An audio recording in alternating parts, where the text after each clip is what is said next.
Hello everyone, welcome back to our next pocket video. So at this point here, this will be your pocket that is back looking like. This is the back. You have these two lines. Some people have smaller according to the, if you give 5 width inch, then you will be able to really get something like this, and you should have at least 2 line running at the back, and this is how your pocket should be looking like. So let's close this word pocket. Let's go. So here you're going to make sure that you go put a buttonhole and a button. Don't forget that this is not a suit where you leave it without a button. You make sure that you place a buttonhole right there, and to make your pocket looking good. So let's get to the slant pocket. So what you need is, this was the back, you get, this was the back, so we'll put it aside, and now we go to the front. So this is the front, and we are going to ensure that we get the slant pocket. So the first thing you need to understand about the slant pocket is that you need to have first and foremost, slant pocket looks like this. You need to make sure that you have interfacing as well. You may have a lining that is not the same material, and so you will surely need a facing. Okay, so let's go and put this pocket. So the first thing first, you're going to ensure that is your hip line. Hope I have a chalk here. Hip.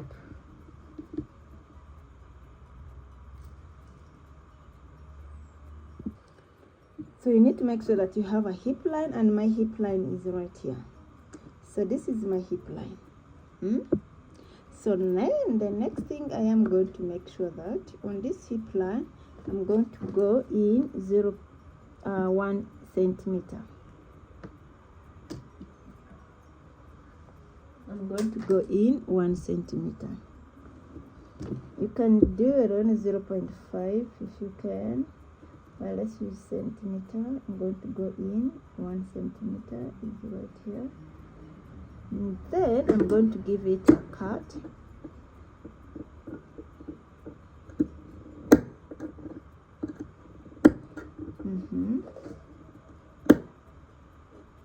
So I have cut both patterns. Then the next thing I'm going to make sure that I do is I'm going to give it here 2 centimeter on the waist, on the 2 inch rather, 2 inch on the waist here. You see that? That way I have something running like this. You see that? So I will need that. Now this point here, I'm just going to notch, and then I'm going to make sure that, so at this point here I need to make sure that width, this is definitely my wrong side, please always mark. So I'm just going to use 1. I think I'll go with this. So I need a lining. This is my lining, and this lining is already shaped. So when you are drafting this, make sure that you check. You do not want the lining to go up to here, where the fly is going to be. By the way, fly is also going to be where the hip stops. So fly is going to stop here. So this is where the fly is going to be. You do not want your pocket to reach up there. So that means you align with your pocket, and then this. So at least leave some distance from your fly and then your lining pocket. So here I am, and I left this much distance. So the next thing I'm going to do is I'm going to make sure that, since my pocket will fall, and how deep is your pocket? So for those who are new, I want you to do 6 by 6.5 at the bottom here, 6 on the waist, 6.5 here, and this will be straight. If you have enough material, please don't cut this cut it on fold. Don't cut apart that you have two pieces. That's a lot of work. And then the next thing you're going to do is you're going to measure the length. So you could see here, you can use 12-inch, but my material was this much, and that is 11.5. So the length of the pocket is 11.5, and the width is 6.5, but I'm able to shape this part here because that's where the hip is. And then the next thing, you should have two of them because you need two pockets. So the next thing we are going to do is together facing. So the facing comes this two, one is for the other part, and you check your wrong pattern. Always mark, always mark. So that means this straight line this is already shaped, so that means this is what I would need, because I will place my facing pocket like this, and then I will make sure that this one comes like this,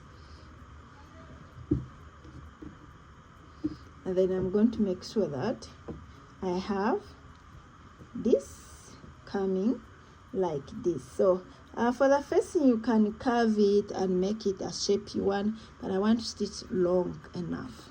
So the first thing I'm going to do is to mark a line here that I don't go beyond this line to stitch my facing. So I'm going to go right away and then stitch my facing. So before you do all things, stitch your facing.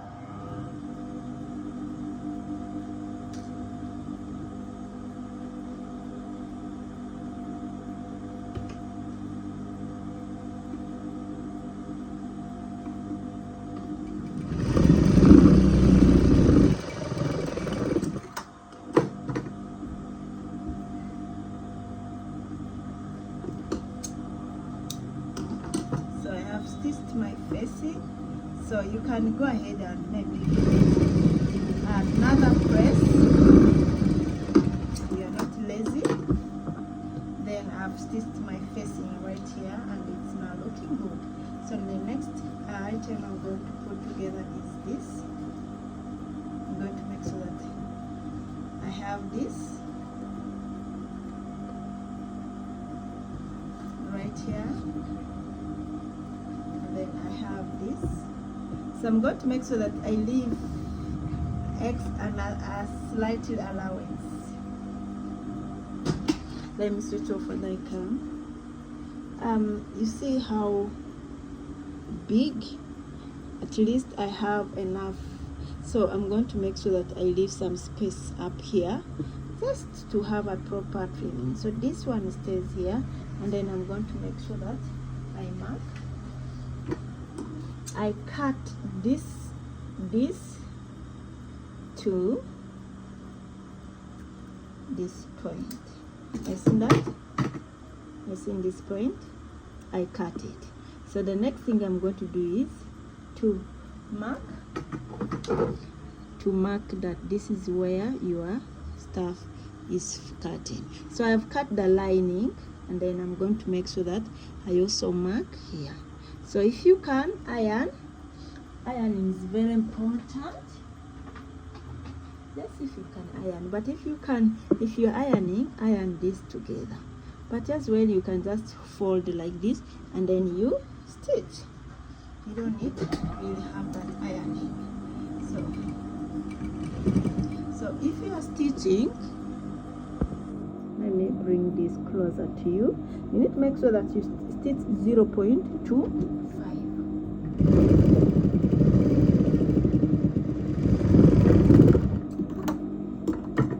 You see this? So after stitching that, you can go ahead and have this, and then once you overlock this part, it is very okay. You don't need to. But if you have not overlocked, please double fold. You see the importance of this cut, it gives it a beautiful finishing. Let me show you. So the next thing I'm going to do is I'm going to ensure that this part stays here where the chalk is. Don't forget. And I'm going to make sure that I pin. You can see my pins. I'm going to make sure that I pin, and then I'm going to ensure that this other part is where this choke is as well. I pin, and then the next thing I am going to do is to run. Please start from locking here.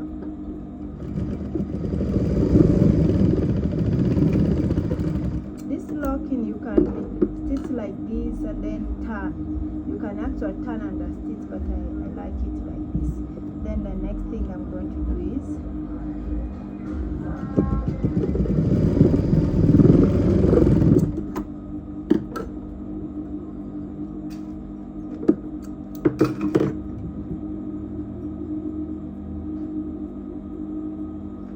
for startup. There is a professional way of stitching this part, but I just decided to join this together, and then the next you're going to join the waistband.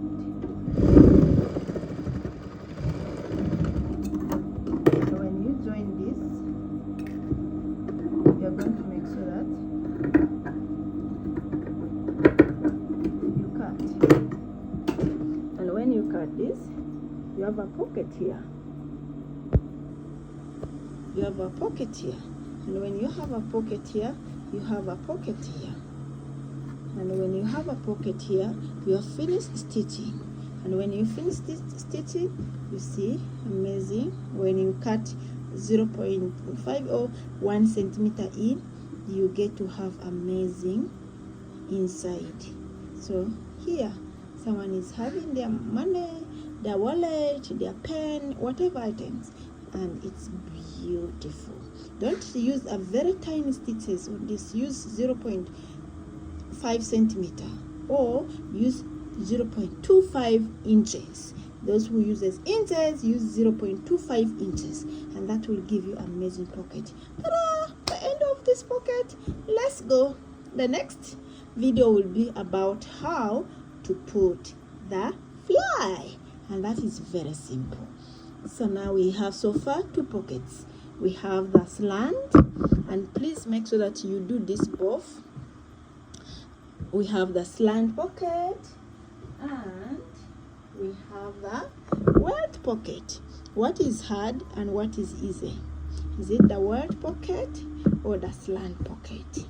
Is it the word pocket or the slant pocket? We have the slant pocket, and we do have the word pocket, and that is the trouser making. Next video, if you love this video, give it a thumb up. So in my next video I'll be able to show you how to make a fly. Yep. Thank you.